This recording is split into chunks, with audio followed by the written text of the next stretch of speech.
कभी करती हैं मुलाकातें, कभी करती हैं मुलाकातें, कभी यादों में बरसातें, किताबें करती हैं बातें, किताबें करती हैं बातें। मन की गहरी झील में कूद जाती हैं कभी, सोच के दरिया के संग संग बहती जाती हैं कभी। चाहे शाम हो या हो रातें, किताबें करती हैं बातें।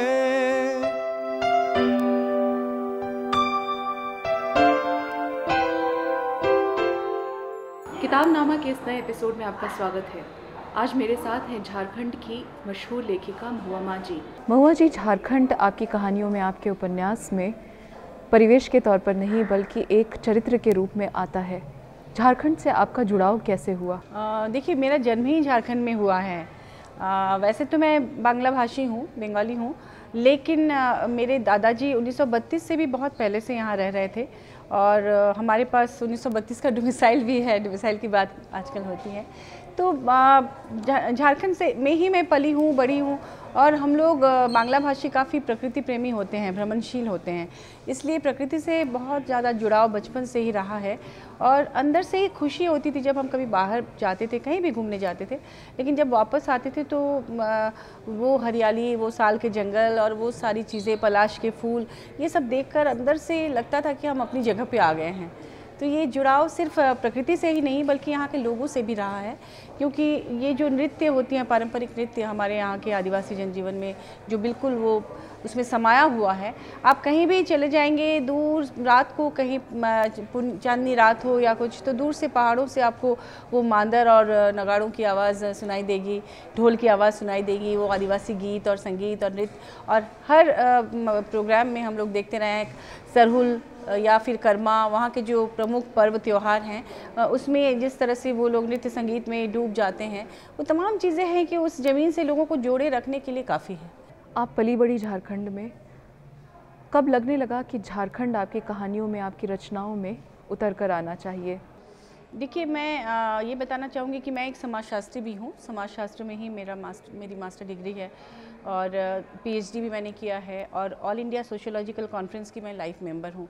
तो समाजशास्त्र के लिए भी जब हम लोग फील्ड वर्क करते हैं तो आदिवासियों के बीच इंटीरियर में जाकर मैंने काम किया है, क्योंकि देश भर में या कहीं भी जब भी हमें किसी कॉन्फ्रेंस में या सेमिनार में जाना होता है तो जो पेपर हम पढ़ते हैं वो हम अपने अपना विषय चुनते हैं। तो मैं हमेशा आदिवासियों पर ही रिसर्च करती रही।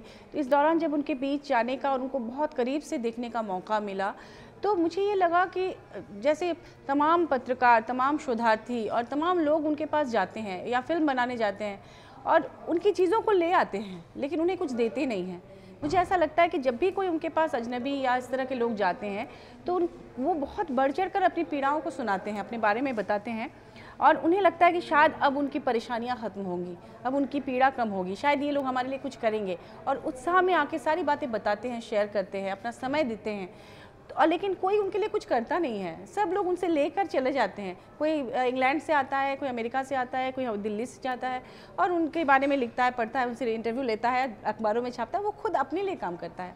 तो मुझे लगा कि हम इतने स्वार्थी नहीं हो सकते हैं, हमें जब मौका मिले तो उनके लिए ज़रूर कुछ करना चाहिए। तो इसीलिए मैंने जब विमेन कमीशन में अध्यक्ष का पद जब खाली हुआ तो मैंने इसी के लिए अप्लाई किया और मुझे लगा कि ये एक ऐसा मंच है जहाँ पर आकर मैं उनके लिए कुछ कर सकती हूँ, क्योंकि ऐसे हम लोग, हमारे पास उतनी सुविधाएं नहीं होती है, तो हम कैसे उनके लिए कुछ करें। अब ऐसे तो कर सकते लेकिन उस तरह से नहीं कर सकते जिस तरह से किसी पद पे रह के कर सकते हैं। तो महिला आयोग का अध्यक्ष बनने के बाद मैंने कोशिश की कि उनकी समस्याओं के बारे में सामने बातों को रखूं और जब विमेन पॉलिसी का प्रारूप बनाकर हमने पिछली सरकार के पास बढ़ाया तो मुझे खुशी है कि झारखंड सरकार ने उस पॉलिसी को कैबिनेट से पास करा दिया और उसमें उनके लिए इतनी सारी सुविधाएं दी गई हैं। हर विभाग में उनके लिए अलग से बजट का प्रावधान है, या फिर उन्होंने आरक्षण की घोषणा की है पूरे महिलाओं के लिए। ऐसा नहीं कि सिर्फ आदिवासी महिलाओं के लिए, झारखंड की तमाम महिलाओं के लिए आरक्षण का भी प्रावधान किया गया है, कहीं 50%, कहीं 33%। तो इस तरह से ये तमाम चीज़ें मेरे कार्यकाल में हुई है। अब उसको विधानसभा से भी पास करना है। अभी नई सरकार आई है, मुझे बहुत उम्मीद है कि ये सरकार उसको विधानसभा से पास करेगी और वो एक्ट बन जाएगा, और उसे हम चाहते हैं कि सख्ती से लागू किया जाए। इसके साथ मैं ये भी कहना चाहूँगी कि हमारे यहाँ की लड़कियाँ, जो ट्रैफिकिंग की जो समस्या है पूरे देश में, वो सबसे ज़्यादा झारखंड की लड़कियों के साथ है। हमारे यहाँ की लड़कियाँ पूरे देश भर में भेजी जाती हैं, दलाल आते हैं, झुंड की झुंड लड़कियों को लेके जाते हैं वहाँ पे और उनको घरेलू कामकाज में लगाते हैं, या फिर वहाँ पर उनको पैसे नहीं दिए जाते, खाना नहीं दिया जाता। कई जगह सुनने को मिलता है कि छोटी मोटी बीमारी के समय में उनको जानबूझकर किसी हॉस्पिटल में डालते हैं और फिर किडनी वगैरह निकाल लेते हैं। कभी विदेशों में भी उनको भेजा जाता है, अरब कंट्रीज़ में या कहीं, या फिर उनसे बहुत तरह के गंदे काम भी कराए जाते हैं। कई महिलाएं वहाँ से एड्स वगैरह से संक्रमित होकर आती हैं। तो ये तमाम चीज़ें जो हैं इसलिए है कि वहाँ रोज़गार नहीं है। अगर हम हमारी लड़कियों को रोज़गार देते हैं तो फिर ये समस्या ना हो कि वो बाहर किसी दलाल के चंगुल में फंस कर ना जाए। महुआ जी, आप समाजशास्त्री भी हैं, समाज सेवी भी हैं, इसके अलावा झारखंड महिला आयोग की अध्यक्ष भी हैं, इसके अलावा एक पेंटर हैं, एक माँ हैं, एक लेखक हैं। इसके अलावा इस बार आपने झारखंड विधानसभा का चुनाव भी लड़ा, तो अब राजनीति में भी आप आ रही हैं। इतनी सारी जिम्मेदारियों के बीच लेखन के लिए वक्त कैसे मिलता है आपको? देखिए, मुझे लगता है कि महिलाओं पर, ख़ास तौर पर हमारे हिंदी की लेखिकाओं पर ये आरोप लगता रहा है कि हम लोग ड्राइंग रूम राइटिंग करते हैं, कि घर में जब बच्चों को और हस्बैंड को स्कूल भेज दिया, फिर कोई काम नहीं है, बैठ के लिखे, तो उसमें होता है कि हमारा दायरा बहुत छोटा हो जाता है। ये आरोप लगता है कि वो परिवार और पड़ोसियों से बाहर निकल नहीं पाती है। लेकिन मुझे लगा कि हम महिलाएं भी बहुत कुछ कर सकती हैं और हमें पूरी दुनिया के बारे में लिखना चाहिए। तो अभी जब तक हम बाहर नहीं निकलेंगे और ज़्यादा से ज़्यादा लोगों को जानेंगे नहीं, उनके साथ हमारा इंटरेक्शन नहीं होगा, तब तक हम लिखेंगे कैसे? तो जब हमारे पास लिखने को कुछ होगा ही नहीं तो हम क्या लिखेंगे? इसीलिए मुझे लगता है कि अगर मैं विमेन कमीशन में आई हूँ तो यहाँ पर तमाम महिलाएं अपनी समस्याओं को लेकर हमारे पास आती हैं, अपना सुख दुख मुझसे शेयर करती हैं, या हम उनके पास जब जाते हैं ओपन कोर्ट लगाने इंटीरियर में, तो वहाँ हम अपनी आंखों से उनको देखते हैं कि उनकी क्या समस्या है वास्तव में। तो जो चीज़ हम लिखेंगे वो ड्राइंग रूम राइटिंग करने वाली लेखिकाएँ नहीं लिख सकती हैं। और उसी तरह से पॉलिटिक्स में भी महिलाओं के साथ कितना भेदभाव होता है, किस तरह की राजनीति होती है, उसमें आजकल पॉलिटिक्स छाया हुआ है चारों तरफ, तो उसकी अंदरूनी चीज़ों को हम तभी जान सकते हैं जब हम खुद उसमें प्रवेश करें। कई बार ऐसा कहा जाता है कि महिलाएं जब लिखती हैं तो राजनीति उनकी रचनाओं में नज़र नहीं आता, लेकिन आपने दोनों जो उपन्यास लिखे, इन दोनों उपन्यास के अलावा आपकी कई कहानियां भी ऐसी हैं जिसमें राजनीति एक बहुत बड़ी भूमिका निभाता है। मैं बोरिशा इल्ला में बांग्लादेश का मुक्ति संग्राम है, जबकि झारखंड में विस्थापन की लड़ाई है।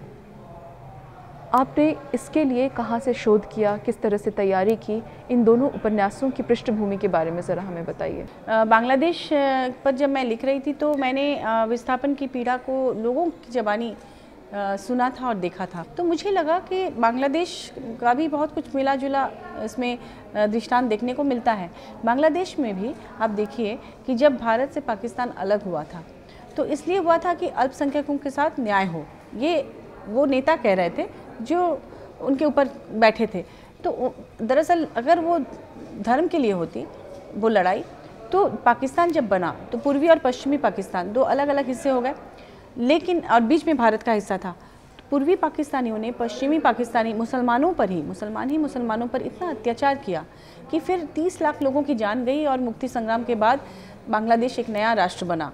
तो मेरा ये कहना था कि अगर धर्म महत्वपूर्ण होता तो धर्म के नाम पर भारत से पाकिस्तान जब अलग हुआ ही था तो पूर्वी और पश्चिमी पाकिस्तान एक साथ क्यों नहीं रह सके? दोनों तरफ के मुसलमान एक दूसरे के दुश्मन कैसे बने? कैसे 30 लाख लोग मारे गए उस लड़ाई में जो मुक्ति संग्राम के नाम पर मुजीबुर रहमान वगैरह के नेतृत्व में हुआ? तो मुझे लगा कि ये दरअसल धर्म की लड़ाई है ही नहीं, आम लोगों को गुमराह किया जा रहा है, सिर्फ हमारे देश में ही नहीं पूरी दुनिया में जो आज भी धर्म के नाम पर हो रहा है। तो अगर हम उस दृष्टांत को एक लेखक होने के नाते लोगों के सामने रखेंगे तब ना हम समझ पाएंगे कि इसके पीछे का खेल क्या है, हम आम लोग एक दूसरे से क्यों लड़े। आज भी इस तरह की बात हो रही थी वहाँ पे, तो मैं सोच रही थी कि इसको मैं पूरी कहानी कहते हुए लिखूं कि वहाँ का जीवन पहले कैसा था, लोग किस तरह से मिलजुल कर एक दूसरे के साथ रहते थे, कितने समृद्ध थे वो लोग प्राकृतिक रूप से, कोई परेशानी नहीं थी, इतना रिच कल्चर सब कुछ। और वो तबाह हो गया, वो देश सिर्फ धर्म के नाम पर तबाह हो गया, मुक्ति संग्राम हुआ, इतना गरीब देश आज बांग्लादेश है कि वो उसका ही परिणाम है कि उनका शोषण हुआ, अत्याचार हुआ। तो वो तमाम चीज़ें इसमें हैं। तो एक तरफ से राजनीतिक भी है, सांप्रदायिक भी है, सांप्रदायिकता विरोधी उपन्यास आप उसको कह सकते हैं, एक दृष्टांत स्वरूप है। उसी तरह से मरंगोड़ा भी एक लड़ाई ही है। ये जैसे मुक्ति संग्राम बांग्लादेश की थी, मरंगोड़ा नीलकंठ हुआ में भी लड़ाई जो है वो एक अजीब तरह की लड़ाई है। क्या उसमें एक्टिविज्म नज़र आता है? हाँ, एक्टिविज्म तो है, क्योंकि देखिए आज सिर्फ हमारे देश में ही नहीं, पूरी दुनिया में जहाँ जहाँ माइनिंग होती है, एक तो है कि माइनिंग जहाँ जहाँ होती है वहाँ के आदिवासी सबसे गरीब होते हैं, क्योंकि वहाँ लूट का खेल चलता है। दूसरी तरफ विस्थापन का दर्द उनका है, और यूरेनियम जैसे खतरनाक जो खनिज संपदा है उसको जब हम ज़मीन से ऊपर निकालते हैं, क्योंकि आदिवासियों के बीच एक कहावत भी है कि सांप को अपने बिल में रहने दो, वो बाहर उसको निकालोगे तो डसेगा ही। उसी तरह से यूरेनियम भी जैसे जो खतरनाक खनिज संपदा है वो ज़मीन के नीचे ठीक है शांत पड़े हुए हैं, आप उनको जैसे ही बाहर निकालेंगे वो रेडिएशन शुरू हो जाता है उसका। आप जितना भी उसको प्रोटेक्ट करें, क्योंकि खुली हवा में उसको रखना ही है, वो पत्थर जैसे ही निकलते हैं रेडिएशन शुरू होता है, तो फिर वो करोड़ों साल तक उसका असर रहता है। मरंगोड़ा नीलकंठ हुआ में झारखंड के विस्थापन की बात है, खनिज निकालने की बात है। ऐसा क्यों है कि यूरेनियम का ये जो मामला है वो राजनीतिक डिस्कोर्स, पॉलिटिकल डिस्कोर्स का हिस्सा नहीं बन पाता है? देखिए, कुछ चीज़ें हैं जो हमारे लिए अनिवार्य हैं। मान लीजिए हमारे देश में भी हम फ्री मैंने सस्ती इलेक्ट्रिसिटी हमें चाहिए, तो फिर हमें यूरेनियम चाहिए। हमें परमाणु अस्त्र बनाने हैं दूसरे देशों से अपने आप को प्रोटेक्ट करने के लिए, तो उसके लिए भी यूरेनियम चाहिए। तो जो चीज़ें कम होती है वो ज़्यादा कीमती होती है, और कीमती चीज़ों को सहेज के ही हम रखते हैं, उसको बाहर आने नहीं देते, या उसको लेकर किसी तरह का कंट्रोवर्सी हम नहीं चाहते हैं कि फिर विवाद होगा। लेकिन ये देखिए कि अमेरिका हो, चाहे भारत हो, या कोई भी ऑस्ट्रेलिया हो, ऑस्ट्रेलिया में जैसे काकाडू नेशनल पार्क है, वहाँ के आदिवासी भी इसीलिए प्रभावित हो रहे हैं, उनकी संस्कृति नष्ट हो रही है। आपको बता दूँ कि आदिवासियों की संस्कृति जो होती है ना, अपनी ज़मीन से जुड़ी हुई होती है, सारे पर्व त्यौहार सब कुछ। और वो ज़मीन जो है, क्योंकि वो ना बनिया नहीं होते, वो उनको आप एक मुश्त ज़मीन के एवज़ में आप करोड़ों रुपया दे दीजिए, वो एक साल में ख़त्म कर देंगे, क्योंकि उनको सहेज के रखना नहीं आता है। लेकिन ज़मीन अगर उनके पास है तो उनके जो बाद के जनरेशन के लोग उसी पे खा पी के जीवित रहते हैं। लेकिन कोई एक आदमी ले लेगा पैसा, वो कुछ करके वो बर्बाद कर देंगे। तो इसीलिए वो लोग नहीं चाहते कि उनकी ज़मीन नष्ट हो, लेकिन खनिज संपदा उनकी ज़मीन के नीचे ही होती है, तो हर जगह वही लोग प्रताड़ित होते हैं। अमेरिका में भी न्यू मैक्सिको, अरिज़ोना वगैरह में यूरेनियम की माइनिंग होती है, वहाँ के आदिवासियों की भी लगभग एक जैसी समस्या है। तो ये जो एक्टिविज़म की आप बात कर रहे थे, तो जैसे हमारे भारत में जो इस तरह जहाँ पर माइनिंग होती है, या अमेरिका में जहाँ इस तरह से पीड़ित लोग हैं, या ऑस्ट्रेलिया में, तमाम लोगों का कोई एक संगठन है जो कि एक दूसरे से जुड़े हुए हैं, और वो एक लड़ाई लड़ रहे हैं कि उनके इलाकों में इस तरह की माइनिंग से उनको शारीरिक विकलांगता हो रही है, या उनके बच्चे विकलांग पैदा हो रहे हैं, वो बांझ होती हैं, बच्चे पैदा होते ही नहीं कई बार, या स्किन कैंसर, लंग्स कैंसर, इस तरह की भी समस्याएं आती हैं। तो हमें ये भी सोचना है कि विकास की अंधी दौड़ में हम कुछ ऐसा ना कर दें कि पूरी दुनिया ही नष्ट हो जाए। जैसे न्यूक्लियर रिएक्टर में अगर ब्लास्ट होता है, तो आप देखिए फुकुशिमा में जो कुछ भी हुआ था, अगर अमेरिका से वो जनरेटर नहीं आता और कूलिंग सिस्टम को फिर से चालू नहीं किया जाता, तो वो कैलिफोर्निया तक रेडिएशन पहुंच चुका था, तो पूरी दुनिया तबाह हो सकती थी। तो जिस तरह से हम सस्ती इलेक्ट्रिसिटी के लिए या विकास के लिए हम बहुत नज़दीक का देख रहे हैं कि हमें तुरंत कोई लाभ हो जाए, लेकिन आगे की पीढ़ियों के बारे में भी सोचना होगा और इसी के लिए सावधान करना है। तो मैंने मरंगोड़ा में उस तरह की चीज़ों को ही लिया है कि आदिवासी जीवन में इसका क्या प्रभाव पड़ रहा है, और प्रकृति को बचाने की जो कला है वो आदिवासियों के पास ही है, क्योंकि महात्मा गांधी ने भी कहा था कि उतना ही तुम इस्तेमाल करो, दोहन, प्रकृति का दोहन मत करो। तो ये बातें हमेशा से होती रही हैं, लेकिन हम लोग जानकर भी उसको नहीं समझते हैं। आप देखिए, मैं एक छोटी सी बात कहूँ कि जैसे गर्मियों के जाड़े के दिन में जब हमें एसी की ज़रूरत नहीं है, लेकिन आजकल के जो ऑफिसेज़ हैं या जो बड़े बड़ी कंपनियां हैं वो पूरी तरह से एयर कंडीशन होती हैं, तो दिन में भी कितने लाइट्स जलते हैं, कितने एसी में इलेक्ट्रिसिटी खर्च होता है, इसकी कोई ज़रूरत है नहीं। लेकिन हम कर रहे हैं। लेकिन हम सोचते नहीं कि एक कमरे में जो एक एसी या एक बल्ब साल भर में जलता है उससे एक गांव उजड़ रहा है। आप भी रांची में पली बढ़ी, मैं भी रांची में पली बढ़ी। जब हम छोटे थे तो झारखंड को एक राज्य, अलग राज्य बनाने का मुद्दा, वो भी आदिवासी पहचान के लिए, अपनी ज़मीन के लिए, अपने प्राकृतिक संपदा के सही इस्तेमाल के लिए, वो मुद्दा एक बहुत बड़ा मुद्दा था और बाद में झारखंड अलग राज्य भी बना।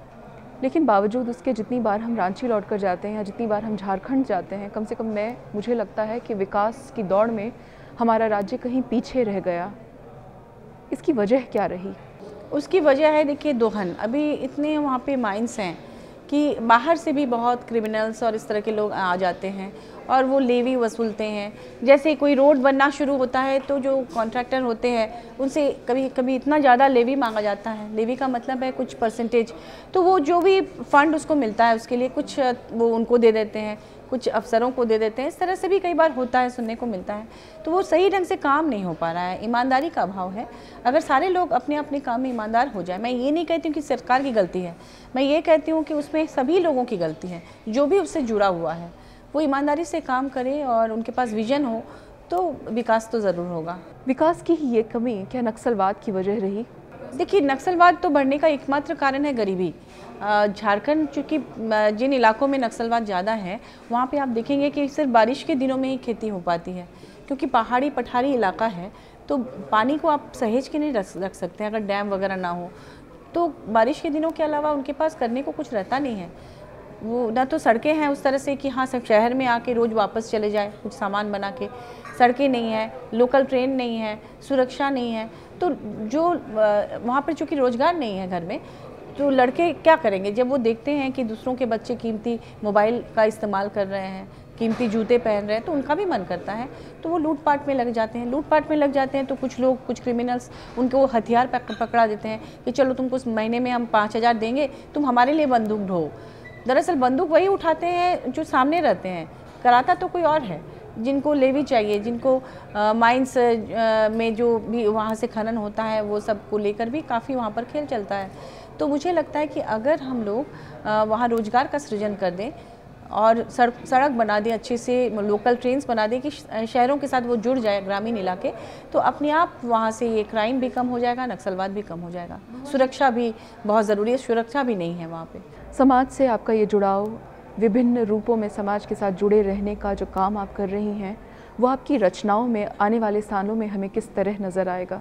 एक तो देखिए, महिला आयोग में अभी महिलाओं की तमाम समस्याओं के बारे में और वो क्या चाहती हैं, क्या परिवर्तन आ रहा है, इसको मैं रोज़ करीब से देखती हूँ। जो रियल स्टोरी आप लोग कहते हैं ना, वो चल के हमारे पास रोज आती हैं और मैं चाहती हूँ कि वास्तव में उनका समाधान भी निकले। ऐसा नहीं है कि खाली स्टोरी लिखने के लिए लिखूँगी, मैंने हमेशा ऐसा ही लिखा है जिससे समाज को कुछ दिया जा सके। तो मैं चाहूँगी कि उनकी समस्याओं को, और अभी जो संक्रमण काल है, संक्रमण काल मैं इसलिए कह रही हूँ कि एक पीढ़ी जो बहुत ज़्यादा संस्कारों से जकड़ी हुई और एक पीढ़ी है जो खुलना चाहती हैं, तो हमारे झारखंड में भी जो नई पीढ़ी आ रही है वो उन संस्कारों से दूर जाना चाहती हैं। हालांकि आदिवासी जीवन में टैबू नहीं था, उस तरह का टैबू नहीं था जो हमारे मध्यवर्गीय समाज में रहा है, लेकिन फिर बाहर के लोगों के प्रभाव से जो भी है, एक छटपटाहट है कुछ नया करने की। ये तमाम चीज़ों को मैं बहुत बारीकी से देख रही हूँ, सहेज रही हूँ अपने पास, और इसके बाद मैं इन तमाम विषयों पर महिलाओं के लिए एक अलग से उपन्यास लिखना चाहूँगी या फिर नॉन फिक्शन में भी मैं लिखना चाहूँगी। महुआ जी, किताबनामा के लिए समय निकालने के लिए बहुत बहुत शुक्रिया।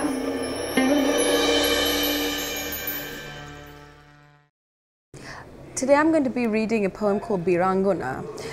This is a poem that I wrote based on the women who suffered atrocities in the Bangladesh War of Liberation. It was thought that over 200,000 women were raped by Pakistani soldiers during the Bangladesh Liberation War. Since then, the Bangladesh government itself has also not taken care of the women who suffered in the war, and 40 plus years on, their voices are finally being heard. Birangona, heroic one, the name bequeathed you, but you would have to be much more than that in the years to come. The wrong we did by you, we all knew what you went through. Never black and white, fighting through the grays, the multiple ways you had to.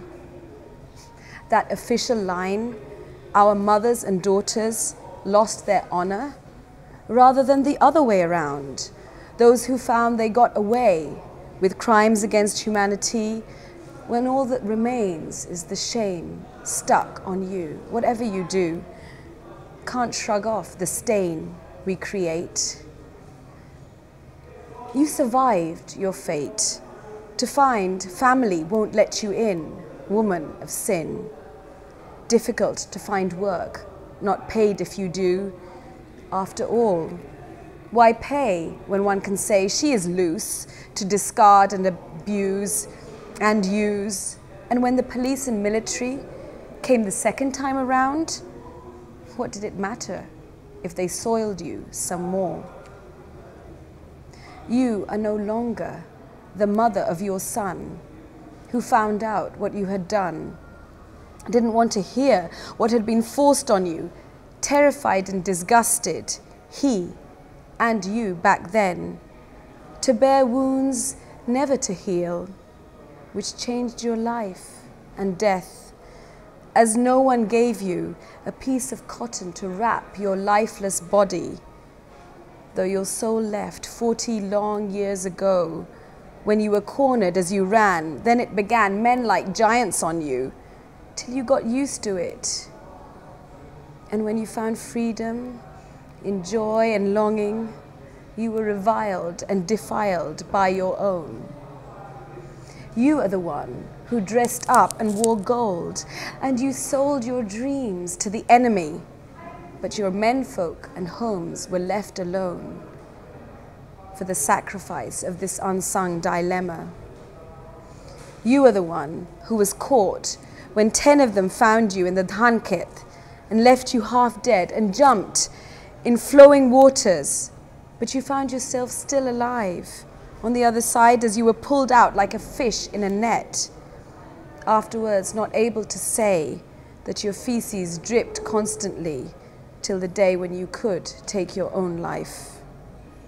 You are the one who was stripped bare when you dared to tie the sari length around your neck, and when you tried again with those long, thick braids, your head was shaved, and like a captive animal, you were starved to get you obey to what they say till you had no other way out. You are the one whose husband shunned you when you could no longer satisfy him.